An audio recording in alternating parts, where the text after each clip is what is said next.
Ассаламу алейкум. Валикум салам. Во-первых, я искренне благодарю вас, Ахмед Аминович, за такую тему, которую вы поднимаете, рассказываете. Такие просто жемчужины мысли мы уже готовые берем и смотрим. Во-первых, альхамдулилла. И знаете, хотела вас спросить, можем ли мы говорить, что Ногайская степь, она как бы значительно больше? То есть, например, вот мы, жители Оренбуржья и жители такого Оренбургской степи, мы знаем, что у нас есть Ногайские горы, у нас есть люди, которые до сих пор, но мы знаем, что они потомки просто великих ханов ногайских. Вот мы можем говорить, что это большее значение степь имеет? Лиля Ханум, огромное вам спасибо за то, что присоединились, за то, что прослушали то, что я рассказал. Огромное вам спасибо за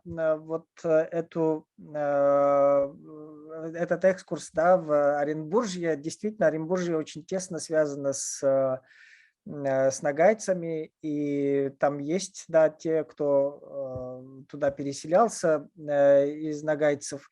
Вот, нагайцы помнят и эти связи держат тоже.